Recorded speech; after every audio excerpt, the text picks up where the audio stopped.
भला हुआ मेरी माला टूट गई, मैं राम भजन से छूटी। भला हुआ मेरी माला टूट गई, मैं राम भजन से छूटी।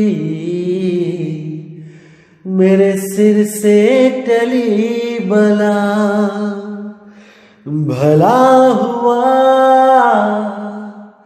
मेरी माला टूट गई, मैं राम भजन से छूटी। मैं राम भजन से छूटी। नमस्कार मेरे प्यारे भाइयों, मेरे परमात्मा के प्यारे जीव हंसों। मैं बंदी छोड़ से हमेशा यही अरदास करूंगा कि आप सब मेरे भाई हमेशा हमेशा हमेशा के लिए इतने विवेकी हो जाएं कि कोई भी काल का दूत, कोई भी अधूरा गुरु आपको भ्रमित ना कर पाए। क्योंकि अब मुझे नहीं लगता कि कोई भी आपको भ्रमित कर सकता है। जो इस सत्संग को शुरू से सुनते आ रहे हैं उनकी बात मैं कर रहा हूं। जिन्होंने 50 भी मन लगा के सुन लिए हैं, मुझे नहीं लगता कि उनको कोई भ्रमित कर सकता है। लेकिन काल के दूतों का दोस्तों कुछ भरोसा नहीं होता। ये कुछ ना कुछ तिगड़म लगाने में लगे ही रहते हैं। ये कुछ ना कुछ भरम देने में लगे ही रहते हैं।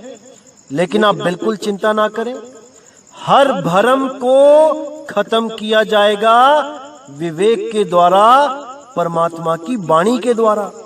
आप बिल्कुल चिंता ना करें, आपका भाई हमेशा आपके साथ है। क्योंकि करोड़ों अरबों खरबों जन्म बीत गए, अरबों खरबों युग बीत गए, हम इन्हीं काल के दूतों के चक्कर में अपना जन्म बर्बाद करते आए हैं। जन्मों जन्म हम इन्हीं अधूरे गुरुओं के चक्कर में अपना जन्म बर्बाद करते आए हैं। मेरे भाई, ये जन्म हमने बर्बाद नहीं करना है। पूरा विवेक लगा दो, जितना परमात्मा ने बख्शा है सारे का सारा। और जहां पे थोड़ी कमी पड़ जाएगी, ये भाई आपको विवेक देने के लिए बैठा ही है। बिल्कुल चिंता नहीं करनी है, केवल और केवल ज्ञान को सच्चे मन से, लगन से सुनना है और समझना है। क्योंकि मेरे भाई बार बार ये जन्म नहीं मिलेगा, ये मौका नहीं मिलेगा। अगर ये मौका तुमने गवा दिया तो मेरे भाई 1,84 जून सामने खड़ी है। ऐसे ऐसे शरीरों में जाना पड़ेगा कि लहर अबदाना, हालत खराब हो जाएगी मेरे भाई। अभी तो बहुत अच्छा सुंदर शरीर मिला है। अगर थोड़ा सा कमजोर है कोई बात नहीं, अगर थोड़ा सा टेढ़ा है कोई बात नहीं, रंग काला है कोई बात नहीं, कुछ नहीं होता। आपको इंसान जन्म मिला है, बहुत बहुत बहुत किस्मत वाले हो आप। उन अरबों खरबों कुत्तों से, उन अरबों खरबों गाय भैंसों गधों से, उन अरबों खरबों पेड़ों से लाख गुना बेहतर हो मेरे भाई, लाख गुना बेहतर हो। खुदा ना खास्ता अगर ऐसा शरीर मिल जाता जो पेट के बल रगड़ रगड़ के चलना पड़ता, जैसे सांप का, मगरमच्छ का, फिर क्या करते। इसलिए मेरे भाई नेगेटिविटी जीवन से निकाल दो। आप जैसे भी हो बहुत अच्छे हो। परमात्मा ने आप पे दया करी है, जो आपको इंसानी जन्म बख्शा है। अब इस जन्म को लेखे लगाना है और उसके लिए नाम लेना है। परमात्मा का सच्चा नाम लेना है, सत्य नाम लेना है। झूठे नामों में, अधूरे नामों में जीवन बर्बाद नहीं करना है। अच्छी तरह समझ लो इसको। तो आज मेरे भाई, आज जो हम वाणी लेने जा रहे हैं वो कबीर सागर से लेंगे और सतगुरु के बड़े प्यारे अनमोल वचन है। मुझे पूरी उम्मीद है कि इसका श्रवण करके आपको बहुत आनंद आएगा और मूल ज्ञान बिल्कुल स्पष्ट समझ में आने लग जाएगा। तो क्या कहती है वाणी? पावे हंस वंश सही दाना, देखत यम ते ही दूर डराना। शब्द पाए कैसे कै जानब, पुरुष नाम वंश ही गही आनब। तो साहिब यहां समझा रहे हैं कि जो हमारे वंश में नाम लेगा, वंश मतलब ये नहीं कि कोई गुरु बच्चे पैदा कर रहा है तो वो उसका वंश है। कबीर साहब का वंश केवल गुरु और शिष्य की परंपरा होता है। गुरु का वंश उसका शिष्य होता है, ना कि गुरु के बिंद से पैदा हुआ कोई लड़का बच्चा उसका वंश होता है। अरे जो साधु भोग में पड़ जाए वो तो साधु होता ही नहीं, वो तो गुरु होता ही नहीं। तो यहां उन वंश के लिए बोला गया है जो कबीर साहब के नाद वंश हैं, यानी जो सत्संग के माध्यम से साधु होते हैं, शिष्य होते हैं, ये उस वंश की बात चल रही है। पावे हंस वंश सही दाना, देखत यम ते ही दूर डराना। जो हंस सच्चे वंश में, सच्चे पंथ में नाम ले लेते हैं और सिमरन करना स्टार्ट कर देते हैं, उनको देख के यम के दूत दूर ही खड़े रहते हैं। वो हाथ नहीं डाल सकते उस जीव पे, क्योंकि उस वंश पे कबीर साहब का पंजा होता है, कबीर साहब का हाथ होता है उस पंथ के सिर पे। जो भी सही मर्यादा में रह के भक्ति कर गया, ये काल उसका कुछ नहीं बिगाड़ सकता। तो आगे क्या कहते हैं?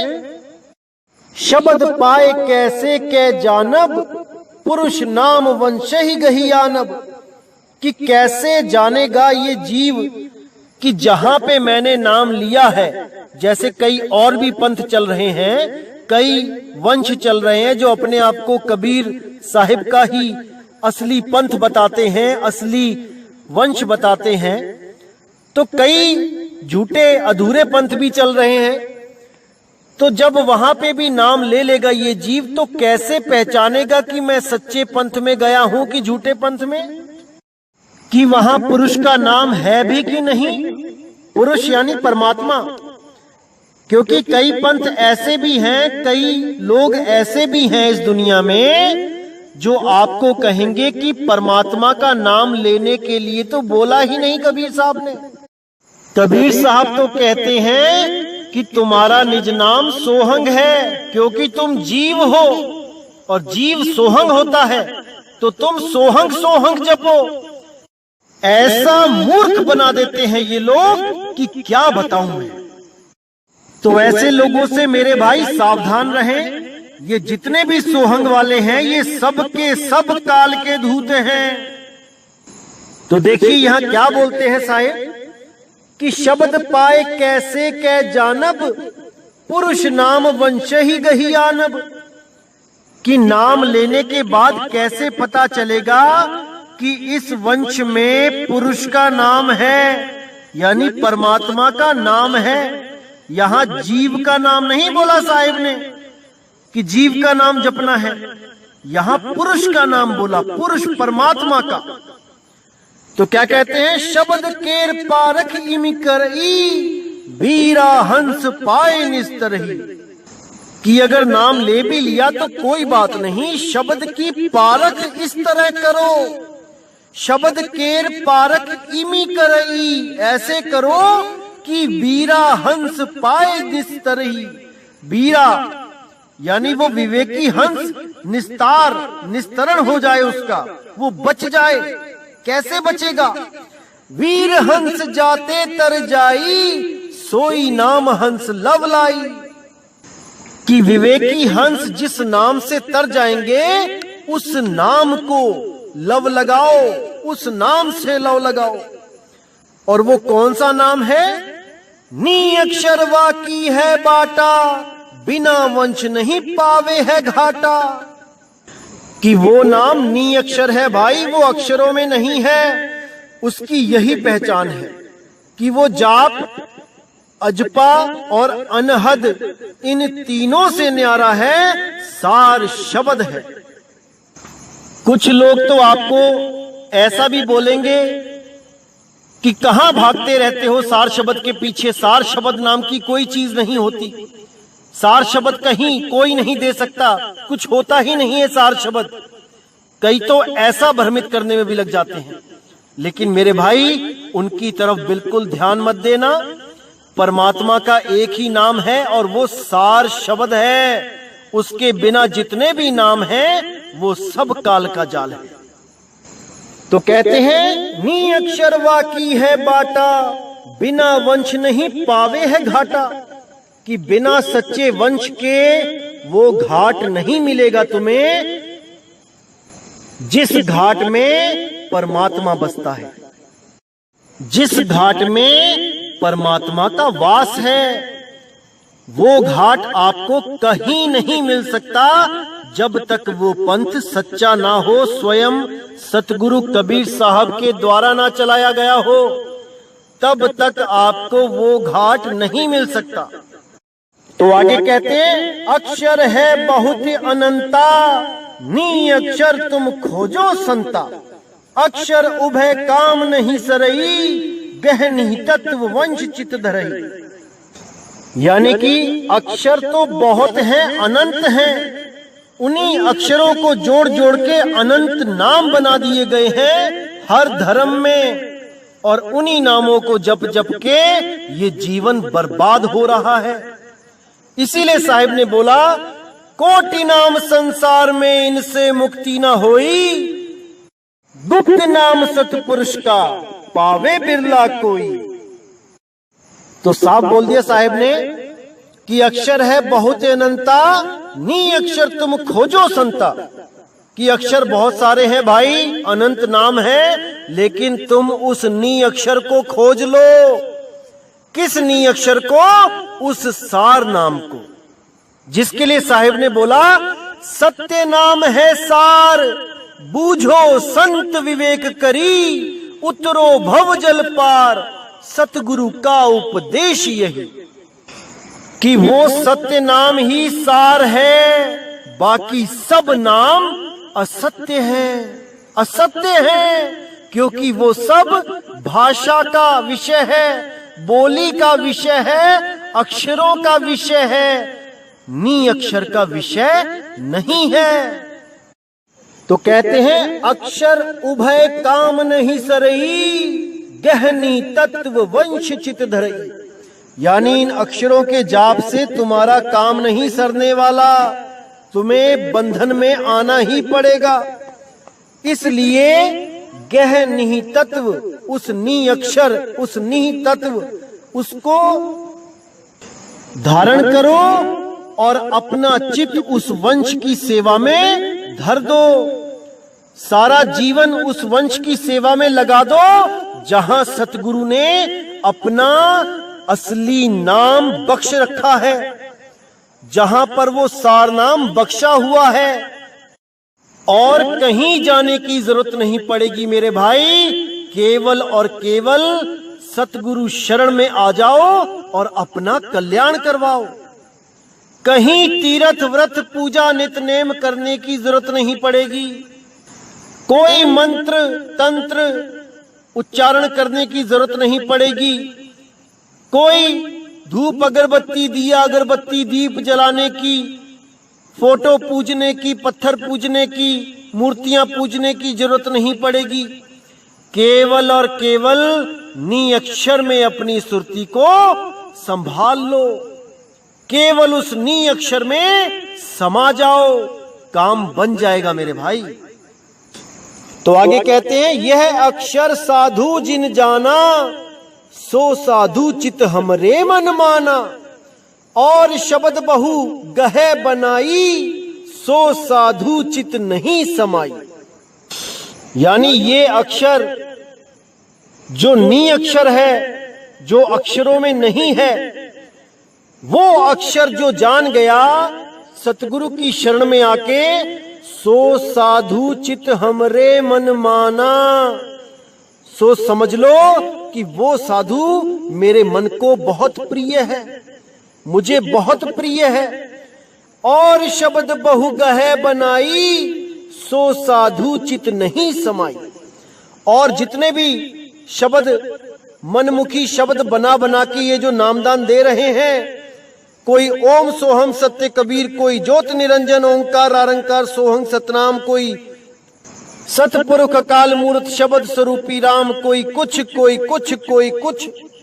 कहते हैं ये साधु चित नाही समाई, ये साधु मेरे चित्त को नहीं भाते, क्योंकि इन लोगों ने जीवों को भरमा दिया है, उस नी अक्षर से दूर करके इन अक्षरों में उलझा दिया है। तो ऐसे लोगों से बच के रहना है मेरे भाई।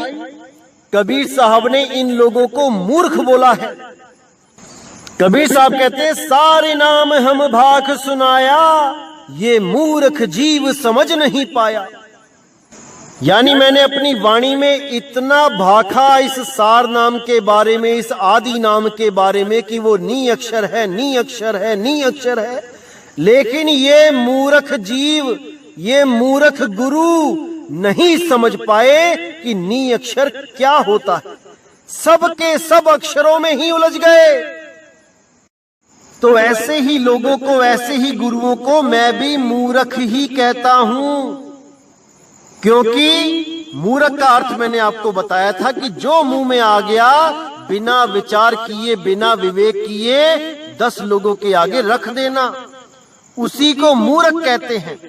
और जब मैं कभी मूर्खानंद कहता हूं तो इसका क्या मतलब होता है कि वही मूर्ख जो बिना सोचे अपनी बात को सबके सामने रख रहा है और ये भी नहीं सोच रहा कि लोग मेरा कितना उपहास करेंगे, मजाक उड़ाएंगे, इसको ना सोच के वो अपनी ही मूर्खता का आनंद लेता है और सोचता है पता नहीं कितनी बड़ी विवेक वाली बात मैंने कर दी, और उसी मूर्खता का आनंद लेता हुआ वो खुश होता रहता है मन ही मन।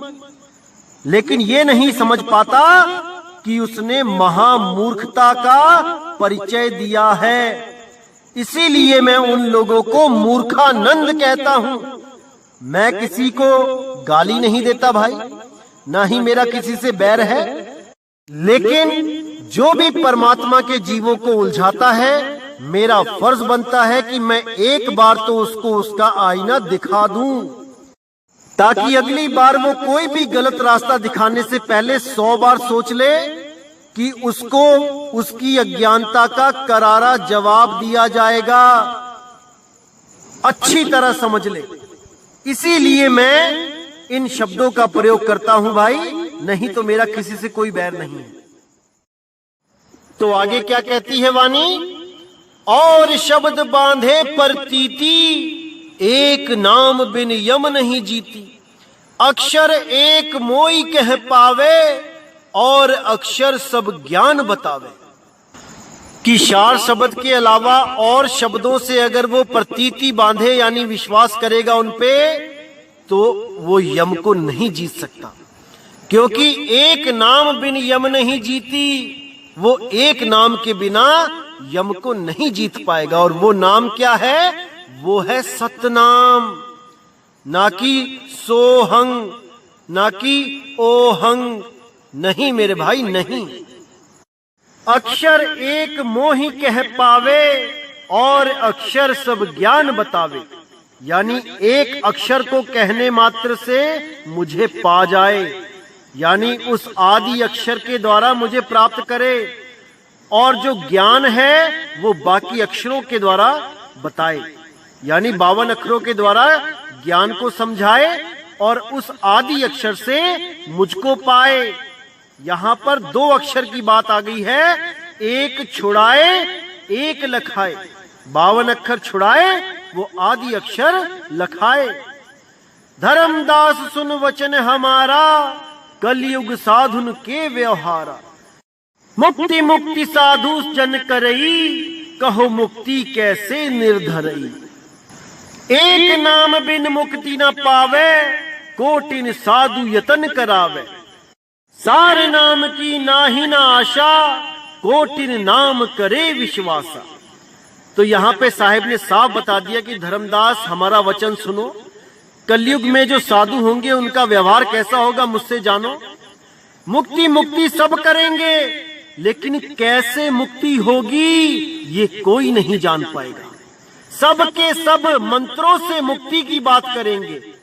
नहीं मेरे भाई नहीं, इन मंत्रों से मुक्ति नहीं होगी।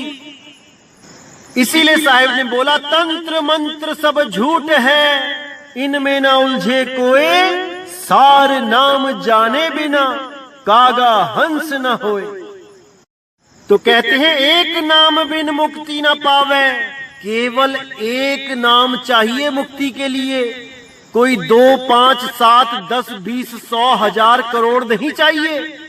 केवल एक नाम चाहिए, और वो केवल और केवल परमात्मा का नाम होना चाहिए, सार नाम होना चाहिए। इसीलिए नानक साहब ने बोला तेरा एक नाम तारे संसार, मैं एहा आस एहो आधार। नानक नीच कहे विचार, धानक रूप रहा करता। कि तेरा एक नाम सारे संसार को तार सकता है, किसी और का नाम जाप करने की जरूरत नहीं पड़ेगी। तेरा नाम ऐसा समर्थ है। तो कहते हैं एक नाम बिन मुक्ति न पावे, कोटिन साधु यत्न करावे। कितना ही यत्न कर लो नहीं पाओगे मुक्ति। सार नाम की नाही ना आशा, कोटिन नाम करे विश्वासा। कि सार नाम की आस नहीं लगाई और करोड़ों नाम पे विश्वास करके बैठ गया। आज इन महंतों से पूछो, इन गुरुओं से पूछो कि सार नाम क्या है, तो कहेंगे सार नाम निर्णय का नामा। यानी जितने ये दोहे हैं इसका जो अर्थ कर दिया जाता है वही सार नाम है। ऐसा मूर्ख बनाते हैं ये लोग कि लै रब दना। तो मेरे भाई इन लोगों से बच के रहना है। जो भी गुरु ऐसा कह दे कि कबीर साहब ने असार बोला ही कहां, सारी वाणी ही सार है, तो समझ जाना उसके पास थोथा ज्ञान है, थोथा। क्योंकि सार नाम 52 अक्षरों में नहीं आता मेरे भाई। वो नी अक्षर नाम है, वो आदि नाम है, वो अबोल वो अडोल नाम है। तो आगे क्या कहते हैं, दया धर्म औरन बतलावे, आपन साधु देख छिपावे। साधु द्वारे ते फिर जाई, साधु रहन नहीं चिति आई। अब देखिए कितनी सुंदर वाणी बोली यहां साहिब ने कि ऐसे ऐसे साधु आएंगे जो दूसरों को तो कहेंगे कि साधु संतों की सेवा करो, यानी हमारी सेवा करो, और दूसरे साधु संतों के पास जाने को भी मना कर देंगे। कहेंगे कि आपने अगर किसी और संत महात्मा का सत्संग सुन लिया तो आपका नाम खंड हो जाएगा। अरे मेरे भाई मुझे एक बात बताओ, जब दूसरे पंथों के लोग आपके गुरु का सत्संग सुनते हैं तब तो आप बहुत खुश होते हो, और जब आपके पंथ का कोई बंदा दूसरों के सत्संग सुनने लग जाए तो आपको पिस्सू पड़ जाते हैं। ऐसा क्यों भाई? आपका पंथ छोड़ के कोई चला जाए तो वो गुरुद्रोही हो जाता है, दूसरे पंथ छोड़ के कोई आपके पास आ जाए तो वो पुण्यकर्मी प्राणी हो जाता है। ऐसा क्यों भाई? तो अपनी ऐसी ही बातों की वजह से ये लोग काल के दूत कबीर साहिब के द्वारा एक्सपोज किए जा रहे हैं। तो साहिब क्या कहते हैं, दया धर्म और बतलावे, आपन साधु देख छिपावे।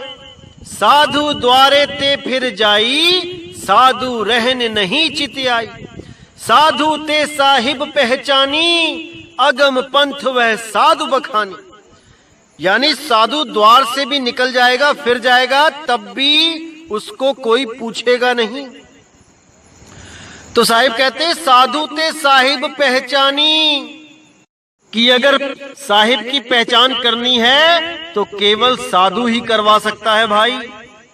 साधु ते साहिब पहचानी, अगम पंथ वही साधु बखानी। वो साधु अगम पंथ बता सकता है जिसको तुम सुनना नहीं चाहते हो, जिसके सत्संग को तुम सोचते हो सुन लिया तो नाम खंड हो जाएगा। वो अगम पंथ बता सकता है तुमको, लेकिन तुमको ऐसा डरावा दिया गया है कि उस डरावे में आपका अनमोल जन्म बर्बाद हो जाएगा, बर्बाद हो जाएगा। इसलिए इस डरावे से बाहर आओ और सब के सब किसी भी महात्मा का सत्संग हो जरूर सुनो। पता नहीं किस महात्मा के मुख से आपको वो परमात्मा का सार संदेश मिल जाए। इसीलिए वाणी में बोला, कोई आण मिलावे मेरा प्रीतम प्यारा, हूं तिस पे आप बेचाई। यानी कोई तो मुझे उस मालिक का भेद बता दे, कैसे मुझे उस मालिक से मेरा मिलन होगा मुझे बता दे, कोई भी बता दे। मैं अपना एक एक अंग उसके नाम पे बेच दूंगा। हूं तिस पे आप बेचाई, सब कुछ बेच दूंगा, लेकिन कोई मेरा प्रीतम मुझे मिला दे। ये जरूरी नहीं कि परमात्मा खुद आएंगे आपको बताने तभी आप उस प्रीतम को मिल पाओगे, नहीं। जिसको परमात्मा ने वो भेद बता दिया है, उसको सिमरण करने की विधि बता दी है उस सार नाम की, वो आपको मिलवा सकता है। लेकिन वही भेदी गुरु मिलवा सकता है जिसको परमात्मा ने स्वयं आके बताया है। उसी के पंथ में आप बच सकते हो, नहीं तो ये काल के दूत आपको इन्हीं मंत्रों में उलझा के आपका जन्म बर्बाद कर देंगे। तो आगे कहते हैं, कलयुग साधु के सुन मरमा, आप बूढ़े औरन कहे धर्मा। देखी उलटी रीति रे भाई, आप बहे औरन समझाई। यानी कलयुग में ये साधु होंगे, ये बड़े बड़े जो ज्ञानी बन के बैठे होंगे, आप लोगों को तो भक्ति का पाठ पढ़ाएंगे, लेकिन खुद बूढ़े यानी डूबेंगे। आपको तो विश्वास दिलाएंगे कि परमात्मा पे भरोसा रखो, परमात्मा कुछ भी कर सकता है, आपको हमेशा बचाएगा। और खुद रहेंगे जेड सिक्योरिटी में, खुद रहेंगे बंदूकों की छांव में, क्योंकि आप लोगों को तसल्ली देनी है परमात्मा के नाम पे। इनको खुद को विश्वास नहीं है उस मालिक पे, इनको विश्वास है इन पुतलों पे। 5-5, 6-6 फुट की मिट्टी के जो पुतले हैं बंदूकें लेके खड़े हैं, इन पे इन लोगों को ज्यादा विश्वास है परमात्मा से भी।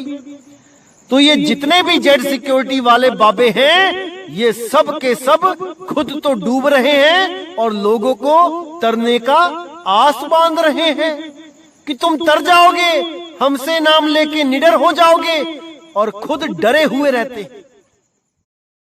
तो आगे कहते हैं, वंश नाम ले जग को ठगही, विषय विकार में बहुविधि लगही। यमदूतन ते करिय स्नेहू, मम हंसन ते करी है द्रोहू।